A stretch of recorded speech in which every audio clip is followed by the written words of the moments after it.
Magandang araw mga kabarangay. Nandito po tayo ngayon para sa ating third video para sa Science 10 Learners Material. So, ang video pong ito ay para sa mga grade 10 students na nag-i-stay lang sa bahay due to quarantine dahil hindi pa naman po pinapayagan ng wala po pong kasiguraduhan kung ano pong klase ng pag-aaral ang mga ganap dito sa ating bansa dahil sa COVID-19. So, nandito po tayo ngayon para sa ating third video. So, last video natin is pinaliwanag natin kung ano yung laman ng Module 1, Plate Tectonics. So, sinabi rin natin dito sa video na to kung ano yung mga posible nating matutunan. No? Nagbigay pa nga tayo dyan ng mga objectives, competencies, kung ano yung pwede nating ma-acquire na knowledge dito sa Module 1, Plate Tectonics. So, today, magkakaroon tayo ng activity, no? So, activity number 1, para na rin po tayong nandito sa classroom nito kasi ito rin yung usual thing na ginagawa natin, activity number 1. So, para sa activity number 1, ang title nito ay Find the Center. So, ang gagawin natin is we are going to locate the epicenter of an earthquake. So, for example, nagkalindol sa Pilipinas, no? So, halimbawa lang to ha. So, wag naman sana muna. Nagkalindol sa Pilipinas at naramdaman ang lindol sa iba't ibang panig ng mga probinsya. Halimbawa, naramdaman ito sa Masbate, naramdaman ito sa Batangas, naramdaman ito sa Davao. So, ang gagawin natin dito is tutukuyin natin o aalamin natin kung saan yung pinagmulan, yung pinakasentro niya. Kasi, mahalaga na malaman kung ano yung pinagmulan ng lindol or yung epicenter ng lindol. Kasi dun mismo, dun sa epicenter na yon, dun mas malakas yung pagyanig ng lupa. Okay po? So, let's start. So, kuha lang tayo nito. Ito yung ating Find the Center activity number 1. Ayan.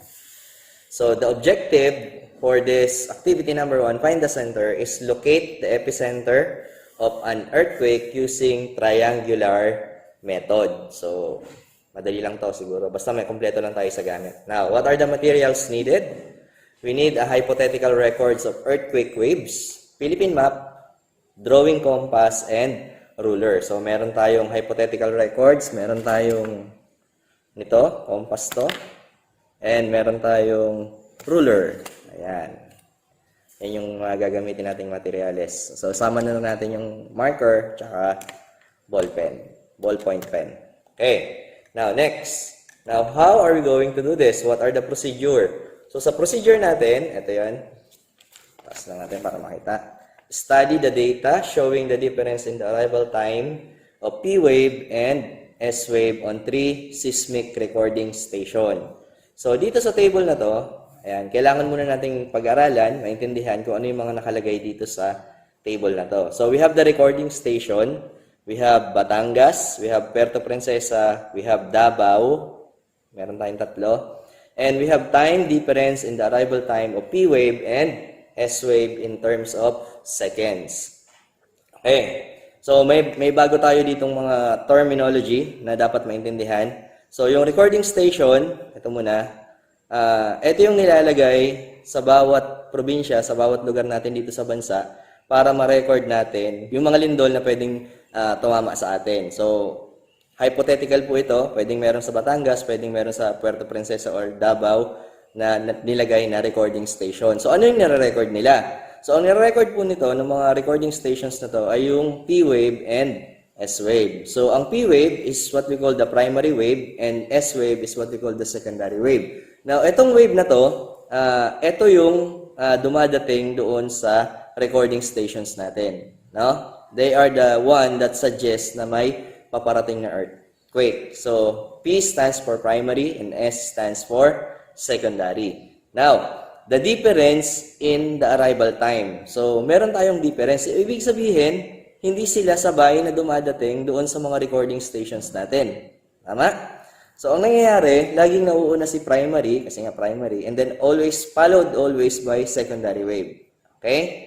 Now, for this table, for this next column, meron tayong 44.8 difference between the arrival time of P wave and S wave. So, medyo malaki. sa Batangas 44.8, Puerto Princesa meron tayong 32, and Davao meron tayong 38.4. Okay, now ito yung problema. Distance of epicenter from the station in terms of kilometers. So gagamit tayo dito ng formula. Okay. Now, number 2, compute.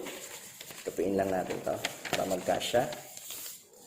Now, compute the distance of the epicenter from each of the station using this formula. So, ang gagawin natin dito, magkakaroon tayo ng quick math para sa distance of epicenter in terms of kilometer. Okay. Now, the formula is TD, or time difference of the P wave and S wave, divided by 8 seconds times 100. So, gawin natin siya for Batangas. So, let's say B.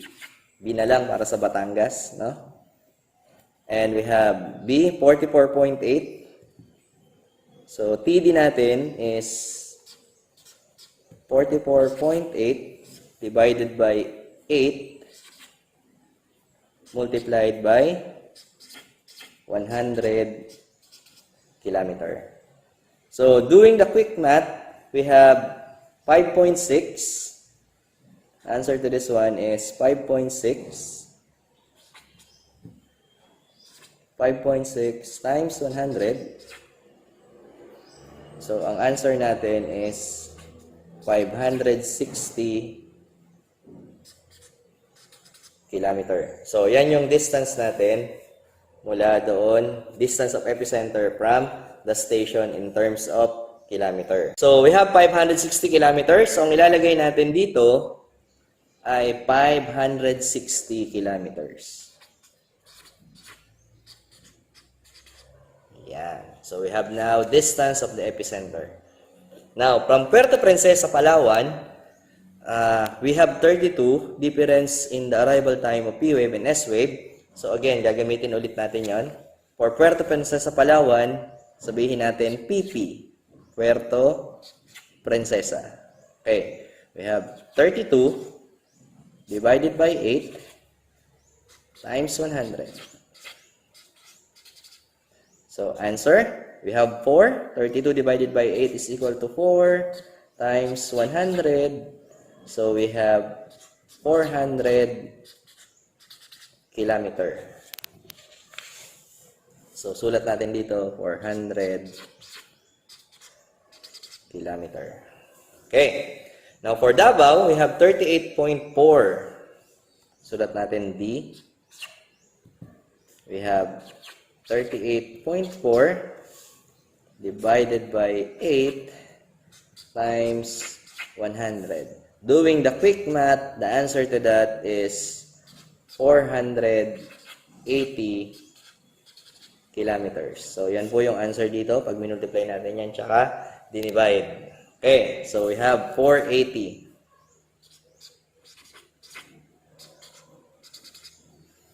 Okay, so ito yun. Nasolve na natin yung isang kulang. So, mga blanco. So, we are now ready to proceed with the next step. So, compute for the distance. Ayan na, na-compute na natin using this formula. Where D is the distance in terms of kilometer, TD is the time difference in the arrival time of P wave and S wave. This formula is suited because 8 seconds in interval between the times of arrival of the P wave and S wave at a distance of 100 kilometers. So, hypothetical lang naman ito. Pwede nyo gamitin yung formula, no? So, yan. Now, let's go to the next one. What is the third step? So, we have 1, 2. Number 3.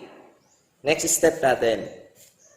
So, sa number 3 steps natin, choose one of the recording stations and measure the computed distance on the map. Scale. The scale of the map in figure 3 is 1.5 cm to 200. Set your compass for that computed distance. So, dito hindi natin ito susundin kasi meron tayong mas malaking map na ginawa. So, ibig sabihin, habang lumalaki yung map mo, habang lumiliit yung map mo, yung scaling, nag-iiba din. No? So, gagamit tayo ng map. Ayan, ito yung map natin. So, sa map na to, meron tayong scale. Ayan. So, dito, 0 to 150 kilometers. So, ang gagawin mo dyan, for this instance, for every 1.25 inch, ayan, for every 1.25 inch, meron kang 150 kilometers. Ito. Ayan. So, kung gagamit kayo ng ibang mapa, make sure na may scaling doon, no? Tapos, pag in-enlarge nyo yung mapa nyo, ganun pa rin, mag-i-enlarge din yon. So, susunod siya doon sa scaling natin. So, for every 1.25 inches, meron tayong 150 kilometers. Okay, so ready na tayo. Ngayon, balik tayo doon sa data natin. So, 560.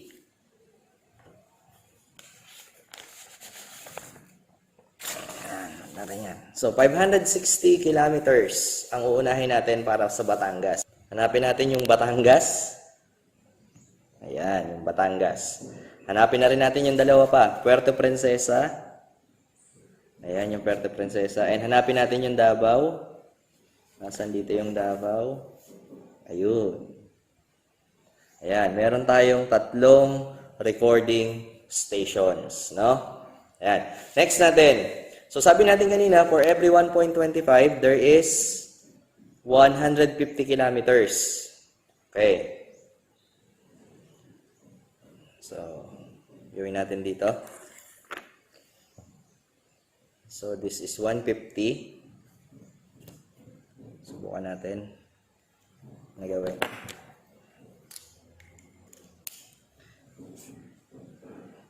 Ayan. Dito na lang sa separate sheet. So, pantay naman siya. Now, for every 1.25, this is equivalent to 150 kilometers. And next, another 1.5 ulit. 1.25 ulit.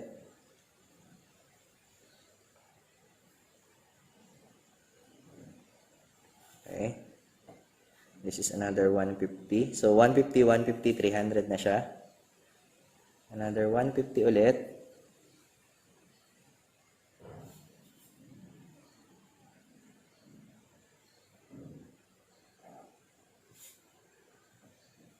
$450.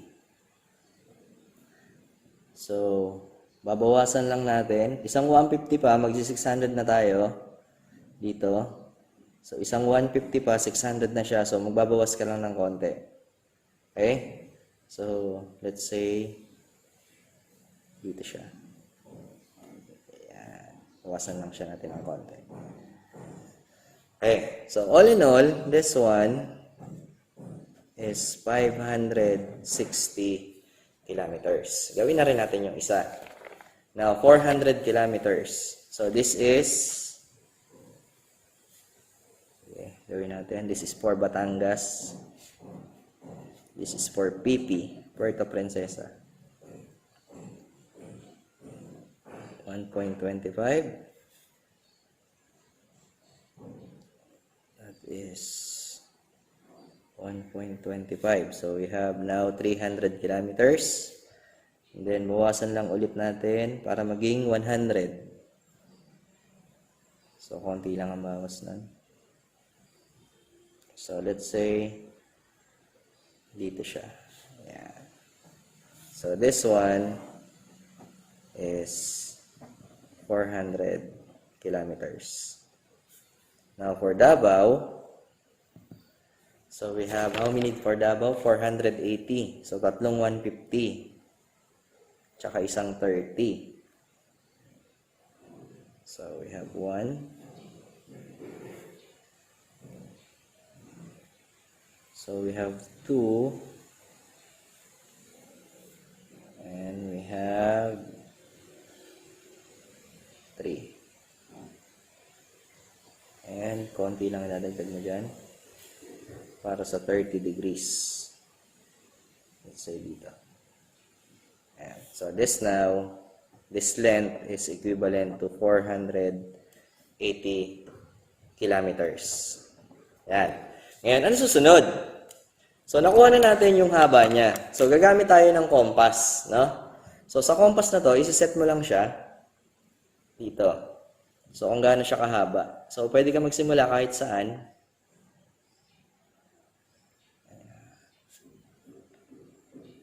Ayan. So, ganyan siya kahaba sa Batangas. Okay. Now, let's solve this one. Plot lang natin na maayos. Now, nandito yung Batangas.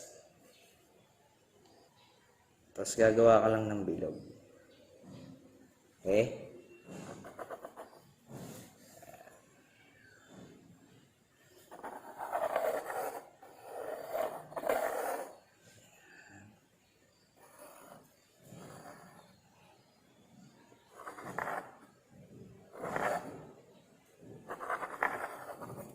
Ayan. So, nakagawa na tayo ng distance sa Batangas. So, lagyan lang natin ng konting marker para mas malinaw.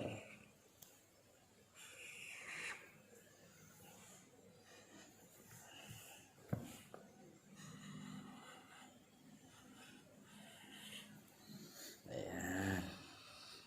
So, pwede kayong mag-CR muna. I-pause muna natin yung video. Tapos, balik na lang ulit pag naboboard na. Pero ito kasi mabusisi na part ng, ng science din. Yan. So, alam natin na 360 degrees itong paigot na to. Alam natin na may dumating na P-wave at S-wave dito sa station ng Batangas. Pero, ang problema, hindi natin alam kung saan yung epicenter ng lindol. Oo, lumindol, pero hindi natin alam kung saan siya nagmula. So, sa palibot na to, diyan galing ang lindol. So, ang kailangan natin is another circle, dalawang circle pa, mas maganda kung 4, pero 3 na yung nagawa natin para ma-determine natin kung saan siya nagmula. At yung intersection ng 3 circles na yon, yun yung kanyang epicenter. Okay. Now, balik tayo dito. So, kuhatin naman natin kung gaano kahaba ito. Yung Puerto Princesa. Ganyan siya kahaba, no? So, punta na tayo sa Puerto Princesa, Palawan. Ayan. Tapos, Bilugan.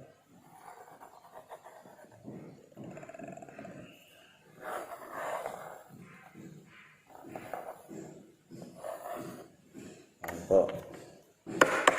So, nakita natin, nagkaroon na po tayo ng dalawang intersections of circle. Hindi ako magaling sa freehand.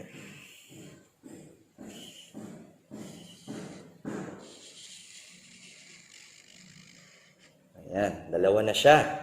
So, pwede siya dito, pwede siya dito. So, ibig sabihin, dito sa part na to, ng bansa natin, hindi dyan nanggaling yung lindol. Nandito siya sa baba. No? It's either dito or nandito sa West Philippine Sea natin. So, pwedeng dito or pwedeng doon.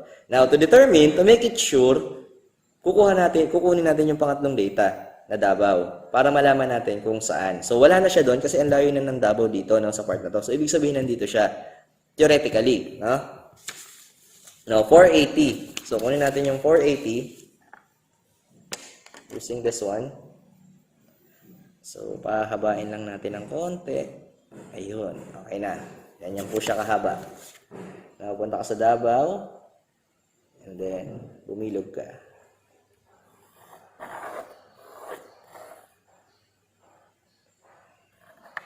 Hindi natin kailangan palakahin pa yung circle kasi kulang sa papel. Yan. Okay.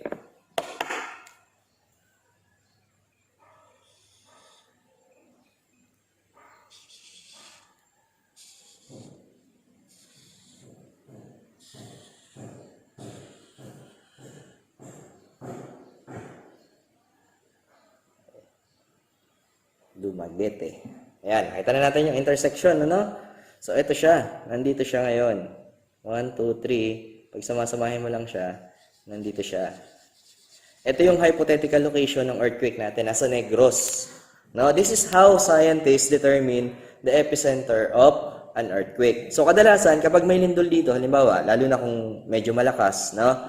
So, mararamdaman yan sa mga karatig na lugar. Halimbawa, dito sa Panay, mararamdaman yan kung medyo malakas talaga.